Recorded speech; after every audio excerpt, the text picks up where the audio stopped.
New year, and we are back with Navy veteran and single company founder Patrick Reveron, who is stuck in traffic in his car. Patrick, welcome back to the show. Hey, thanks for having me back, Jason.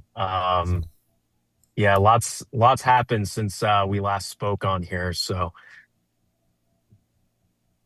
It's good to have you back, and I'm glad that thank you. modern technology allows us to carry on even though you're stuck in traffic. People can follow you on X at CEO Single, and Single is spelled with an X. You have been talking with me offline, and it's strange, Patrick. This is a story that I saw. Maybe it was like a blip for a day. They said they got this guy, what's his name? Ryan Wedding, right? Yep. And hmm they were saying that he's a big cocaine kingpin. Take us through exactly what we're going to be talking about here today when we get to the sponsor exclusive segment, because I think a lot of people were very preoccupied with Charlie Kirk and the holidays and other stuff, maybe missed this story. Yeah. So Ryan James Wedding, that's his full name. He's a pretty big dude. He's about 6'8", and he was an Olympic snowboarder and slalom, if that's how you say that, competitor in the 2002 Winter Olympics in Salt Lake City. He didn't get any medals or anything. I think he placed in fifth and sixth in all of his events. So he wasn't, like a Shaun White superstar athlete. But anyways, he didn't place in the 2002 Olympics. He never went back. And then he got into a life of crime, started, testing positive for cocaine and performance enhancers, which wasn't really out there in the public because nobody really cared. If Shaun White or Michael Phelps Right. got caught, you remember that whole thing with Michael Phelps smoking weed. Um, Exactly. so anyways, he And was a eating like Canadian. 50 Oh, eggs a day. yeah, yeah, yeah. And what he ate, like, I think it was 9,000 calories, and most of it was Subway sandwiches. And then I think that was all a sponsorship deal. But anyways, so Ryan Wedding, he goes down to Mexico, he goes to Bolivia, Colombia, he's partying it up, going back to Canada, chilling in the United States. And all of a sudden, he starts getting into the drug game. Now, it's not really known when he officially started his drug network.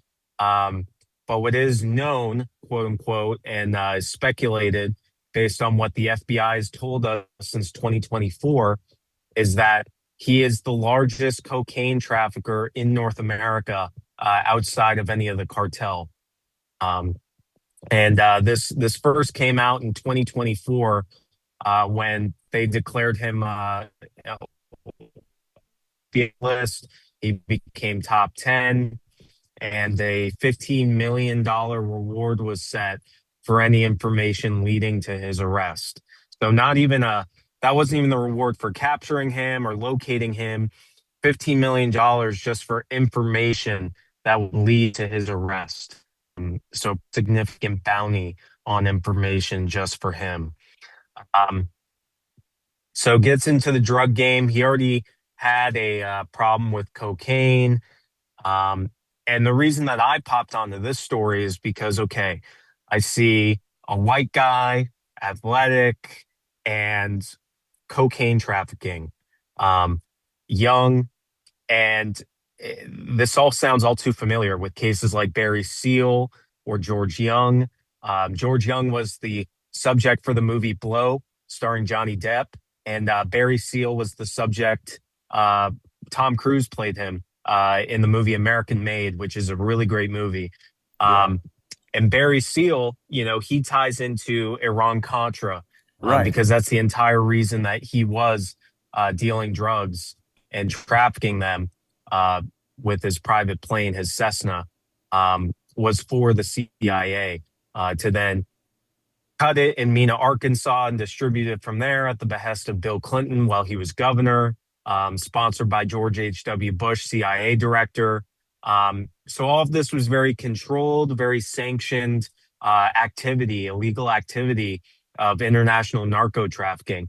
And same thing with George Young. I mean, George Young was at about the same time as Barry Seal.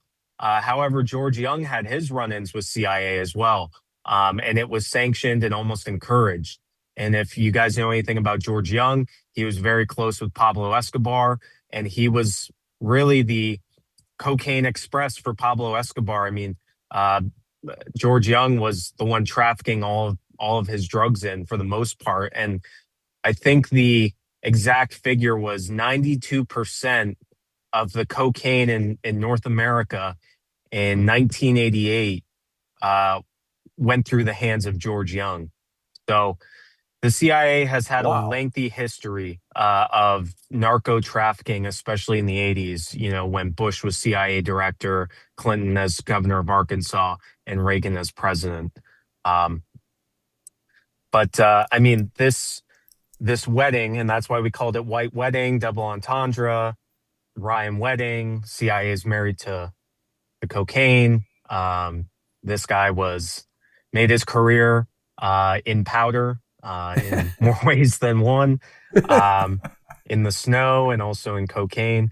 But this goes all the way back to, you know, like the 1950s when the CIA went into Laos and Cambodia and they found the Hmong people, which are they're a like a sub ethnicity in Laos.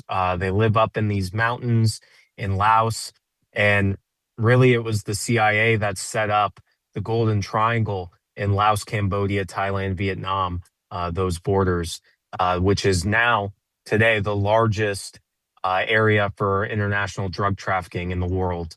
Um, but they recruited the Hmong people in Laos in the 50s.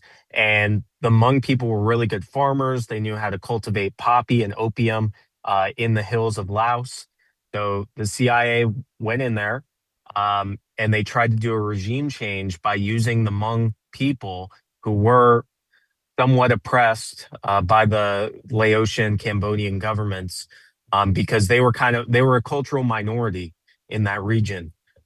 They had been there for thousands of years. There weren't that many of them. Um, so we used them, we armed them in the 50s to do a failed regime change. And then that's what led to Vietnam. And then, you know, we had our own Operation Paperclip where we took all these Hmong people and we dropped them off in obscure places in America like Sacramento, California, which I believe has the largest Hmong population uh, in the Western Hemisphere for some Wow. reason. Hmm. Yeah, the CIA had their own Operation Paperclip and dropped them off in Sacramento. Can't I don't know why Sacramento, but that's where they ended up. So, Patrick, this is crazy because, I mean, so they want to cultivate drugs overseas and then bring them into the United States, I guess, to fund black operations. I mean, that's what they were doing with Iran Contra. I don't know if you did this on purpose, but we lost your video feed there. Oh, There we go. So yeah, so it seems like they're doing this just to make money. And I mean, is that it or what? yeah, I think that what I surmise and what Occam's razor has kind of led me to is that you know, whether it's let's just say like as a thought experiment, you know, that the US is building, you know, UFOs or, you know, like Catherine Austin Fitz always says, we've spent trillions of dollars on these deep underground military bases, these DUMBs, Area 51, all these black projects, all these different things. Well, you know, Congress isn't gonna Congress can't be trusted. I think Tim Burchett, who follows me on here, um, he said that Congress are the biggest leakers of information in the U.S. Um, so Congress, it's been known that they can't be trusted with sensitive information. They can't be trusted to, you know, unilaterally pass a budget that would allow trillions of dollars of allocation for, you know, regime changes or, you know, doing illegal activity overseas, like cultivating drugs in Laos, Afghanistan, China, wherever we do these things, human trafficking. Um, so I think that, this is like the deep state, if you will. This is their way of funding these dark operations. And I think that it creates a huge layer of plausible deniability, because even if they do get caught, and they did get caught with Iran Contra, they can just say, oh, well, this is the cost of democracy. We do all of these things to keep up the American empire. We have to do these things. Yeah. And, the CIA has been encouraged and sponsored to do illegal activity since its formation with the National Security Council to Bravo in 1948. So um, they do the dirty work, and It's how the sausage gets made, I guess they would say. ex- exactly, Unbelievable. Patrick, I want Uh, everybody to know that in addition to following you on X, like Tim Burchett, at CEO Single, in just about 15 minutes, you'll be at your destination, and we're going to do our sponsor exclusive segment. People are going to be able to tune in if they go to your X page and just tap on single.io. That gets them. Oh, forgive me, that's not how they get there. It's singletm.substack.com. That's going to get them to your Substack, be able to watch the sponsor exclusive. But people can also go to your website. Why don't you tell everybody about the Single Company? If anybody listening could possibly use your consulting services, tell everybody what you do. yeah, of course. So I get this question a lot. Um, So when I got out of the military, I got into government contracts and government contract consulting. Ultimately, I left those companies because some general from who works at Raytheon now, he told me I should do my own thing. So I listened to his advice for my own, or got a national chart for the name. And, so essentially, small businesses, nonprofits, big businesses, a lot of their bread is made by doing business with the federal government, especially nonprofits. They rely on federal and state grants just to stay afloat and operate. So I took it upon myself to start my own business, use my subject matter expertise to help those people. I have a few clients, a lot of nonprofits just in my area here. I do grant writing, bid writing. I can do all the registrations and clearances, like CMMC level 2.0. I can do IRAPT, wide area workflow, DAPA for doing pharmaceutical contracts, SAM registrations, which is the very bare bones thing you need just to do business with the government. So that's what my business does. I also help people find government contracts. I do education, private tutoring, if you will, for small business owners. Like if Joe the plumber, wants to work with Pinellas County, Florida, I can take him one-on-one, take him on as a client, charge him a couple $100 and get him in the door. Get them to fix the toilets So at the that's Pentagon. yeah, yeah. That was Nixon's Watergate guys, right? The plumbers. The plumbers, exactly. That's a good Yeah, point. Well, so back yeah. to Ryan Wedding. I mean, isn't it a little bit strange that they're saying he's on the FBI 10 most wanted list, but at the same time, he's also like, he's all over Instagram like he's 50 Cent or something like that with the bling and the $13 million Mercedes. How difficult could it be to locate this guy? Yeah, and that's where the story really gets weird, Jason, because CBC, Canadian Broadcasting Company, they started looking into this in December, before this whole story blew up, and that's when this Instagram boss Ryan W underscore popped up, and what CBC and a lot of, I guess, Reddit researchers found is that all of those pictures are AI in some capacity, which I didn't know that at first, but then I did some more research. So all those pictures are AI.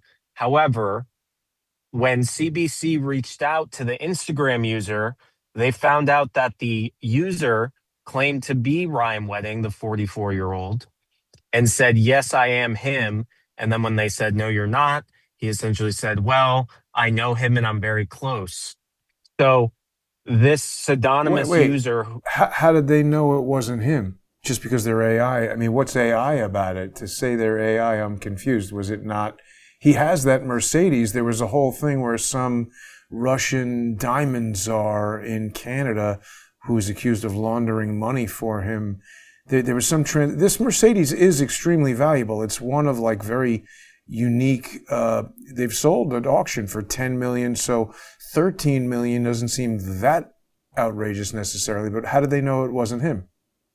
Well, see, that's where it gets weird. So they found that this account was being run out of Bolivia. And Ryan Wedding is well documented to do a lot of his operations in Bolivia. I mean, Bolivia and cocaine, kind of like peanut butter and jelly. I Um, was going to say that. so he had well documented travel in Bolivia. We know the Gulf, the Cali, Sinaloa, and CJNG cartels. They all get their product from Bolivia. That's where it's manufactured.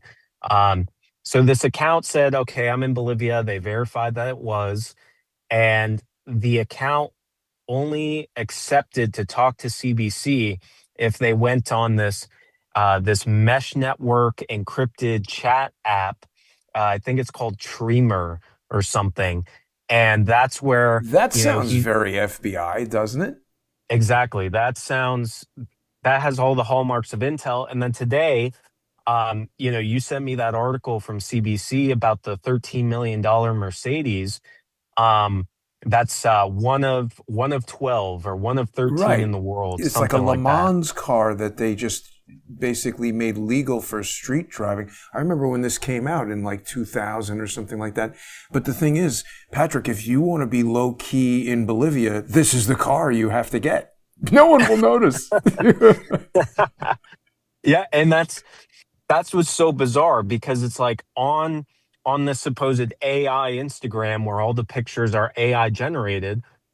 Well, on one of what's them, what's you AI have that about? exact car in the background. So Right. somebody knew, somebody close, at least before December, before this story started to break, because that's when the first Instagram post from this account was. It was in, I believe, the end of November was the first post, which all of those posts have been deleted, and now there's just a picture of him standing on the tarmac in handcuffs with some heartfelt message. But So do why you does think it is AI? Because here's the thing.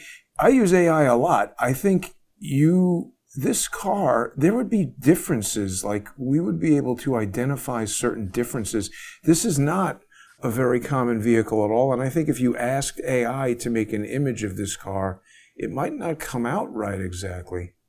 I 100% agree. That's my whole that's the biggest question is like, okay, so you're telling me he had an AI model that was so on the money, so detailed and so advanced to make this car appear in the background to the exact specifications that this car exists in. And why would you pick such a specific car? I mean, he's one of 12 owners in the world of this car, and the FBI really used this car to connect his entire network, whether it was the Lithuanian jewel dealer in Toronto that was laundering money for him. There was Diamond another czar. attorney in Toronto, and then this car dealership in Miami where the rapper Drake said that he was going to buy the car in 2024, but the deal fell through according to the dealership in Miami. So it's it seems like okay, so now we have Wait, wait, Miami, wait, we wait, have wait, wait, wait, wait. Isn't Drake Canadian also? and he is from Toronto. Yep. So what's going on with that? See, that's the thing. You get into these things that are $12 million. It's like, well, is it 12 million? Is it 10 million? Is it 9 million? This is absolutely about laundering money, or at least it could be. Here it says Drake And buys. yep. Oh, well, that's an SLR. That's not the same one. Yeah, and he tried to buy that car, and all we know is that the deals fell through for some Hmm. reason. Um, and Drake is from Toronto. Ryan Wedding, he's from Saskatchewan, but we know all of his money laundering was happening in Toronto. Um, so, and now we have Miami, right? So you have one of the largest ports of entry for illegal narcotics in the world. tied to now Toronto is becoming a hub for human trafficking, for money laundering, international banking.